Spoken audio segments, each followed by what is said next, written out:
नमस्कार दोस्तों, स्वागत करता हूं आपका एक नई हाई प्रोबेबिलिटी क्वेश्चन सीरीज़ में जो यूपीएससी प्रीलिम्स 2021 के पर्सपेक्टिव से काफ़ी इम्पोर्टेंट है।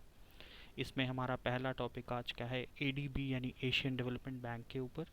इसके हम कुछ एक सैलिएंट फीचर्स और जो करंट के पर्सपेक्टिव से एडीबी इम्पोर्टेंट है उसको देखते हैं। तो ये हमारा इकॉनमी और करंट दोनों में से क्वेश्चन इसमें बन सकता है। तो हम इसको देखते हैं कुछ एक मेन फीचर्स। एडीबी जो है वो एक रीजनल डेवलपमेंट बैंक है जो 19 दिसंबर 1966 को फॉर्म हुआ था और इसका हेडक्वार्टर्स जो है वो मेट्रो मनीला फिलीपींस में है। जब ओरिजिनली एडीबी इस्टेब्लिश हुआ था तो आ, सिर्फ उसका हेडक्वार्टर्स ये मनीला फिलीपींस में वोटिंग सिस्टम के द्वारा डिसाइड हुआ था, बट अब उसके करीब 31 फील्ड ऑफिसेज हैं जो स्प्रेड हैं ऑल अक्रॉस द वर्ल्ड। और अगर हम इसके मेंबरशिप के बारे में देखें तो एटीबी सिर्फ उन्हें मेंबरशिप देता है जो countries United Nations economic and social commission for Asia and Pacific के मेंबर हैं, यानी यूएन एस्केप के मेंबर हैं। इसकी ओरिजिनल मेंबरशिप 31 थी जो अब 68 हो गई है। और एडीबी के अगर हम वोटिंग शेयर के हिसाब से देखें या वोटिंग वेटेड वोटिंग सिस्टम ये फॉलो करता है जैसा कि वर्ल्ड बैंक फॉलो करता है। और मेंबर्स कंट्रीज़ के कैपिटल सब्सक्रिप्शन के हिसाब से वो उनको वोट डिस्ट्रीब्यूट करता है। इसके साथ साथ एडीबी एक ऑफिशियल यूनाइटेड नेशंस में एक ऑफिशियल ऑब्जर्वर के तौर पे है। और हम इसके शेयर होल्डिंग पैटर्न को देखें तो जापान और यूनाइटेड स्टेट्स के पास लार्जेस्ट शेयर होल्डिंग है जो 15.571% ईच है। चाइना थर्ड नंबर पे 6.429% वोट्स हैं उसके पास। और फिर शेयर्स होल्डिंग के पैटर्न के हिसाब से India is on fourth with 6.317%। Australia fifth पे है।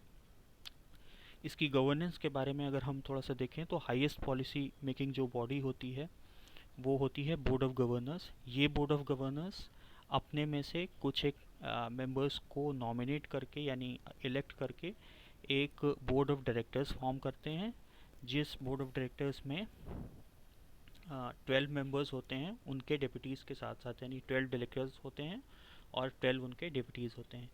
इस बोर्ड ऑफ गवर्नर्स में जो 8 आते हैं वो 8 मेंबर्स होते हैं एशिया पैसिफिक से, और बाकी 4 मेंबर्स वो नॉन रीजनल मेंबर्स होते हैं यानी एशिया पैसिफिक के बाहर के कंट्रीज़ के मेंबर्स होते हैं। ये बोर्ड ऑफ गवर्नर्स आपस में से ही एक चेयरपर्सन को इलेक्ट करता है जिसको वो प्रेसिडेंट कहता है।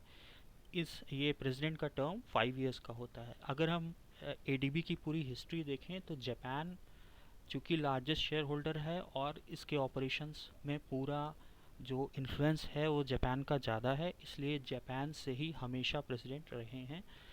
करेंटली अभी जो 10th प्रेसिडेंट हैं एडीबी के उनका नाम है मसातसुगु असाकावा। थोड़ा सा स्पेलिंग में शायद प्रोनाउंसिएशन में मुझसे मिस्टेक हो रही हो, but it is Masatsugu Asakawa. Now let us see the focus areas कि किन किन पे एडीबी इज़ वर्किंग अपॉन। तो एडीबी लोन देता है for financial sector development, environment and climate change, disaster risk management, infrastructure, transport and communication, energy, water supply, sanitation, urban development, regional cooperation and integration. इसके साथ साथ एक बहुत important concept जो शायद आपको ना मिला हो अभी तक के मटेरियल में, जो आप सब आपने पढ़ा हो, वो है कि प्राइवेट सेक्टर लेंडिंग भी एडीबी करता है और डायरेक्ट फाइनेंशियल असिस्टेंस ये प्रोवाइड करता है in the form of debt, equity या मेजेनाइन फाइनेंस। ये मेजेनाइन फाइनेंस डेट और इक्विटी का एक ब्लेंडेड इंस्ट्रूमेंट होता है। ये प्राइवेट सेक्टर कंपनीज में इन्वेस्ट करता है, बट ये ध्यान रखता है कि जब जिन प्रोजेक्ट्स में प्राइवेट सेक्टर कंपनीज के एडीबी इन्वेस्ट कर रहा है उनके सोशल बेनिफिट्स हों। साथ साथ ये किसी भी प्राइवेट सेक्टर प्रोजेक्ट्स में 25% से ज़्यादा जो है वो शेयर होल्डिंग नहीं लेता या इक्विटी पार्टिसिपेशन नहीं करता।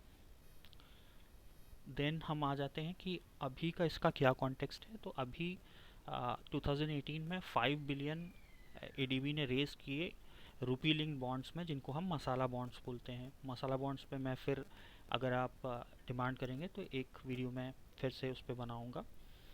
इन और 2020 में यानी लास्ट ईयर एडीबी ने इंडिया इंटरनेशनल एक्सचेंज के डेवलपमेंट के लिए 118 मिलियन का रूपी लिंक बॉन्ड्स इशू किए, अगेन मसाला बॉन्ड्स, जिनका टेन्योर 10 इयर्स का है और 1 बिलियन उनकी आउटस्टैंडिंग वैल्यू होगी ऑन मैच्योरिटी। तो इस तरह से एडीबी जो है वो रीजनल डेवलपमेंट में बहुत बड़ा रोल प्ले कर रहा है।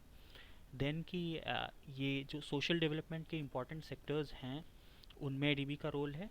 Then next most important thing is कि ये प्राइवेट सेक्टर डेवलपमेंट को भी, प्राइवेट कमर्शियल डेवलपमेंट और कॉरपोरेट्स को भी लोन देता है, उनमें इक्विटी पार्टिसिपेशन करता है उनके प्रोजेक्ट्स वगैरह में, और एडीबी मसाला लिंक बॉन्ड्स इशू करता है। मुझे लगता है कि अगर एडीबी पे कोई क्वेश्चन बन सकता है तो ये 4-5 फैक्ट बहुत इंपॉर्टेंट हैं जो हमें एमसीक्यू क्वेश्चंस में मिल सकते हैं।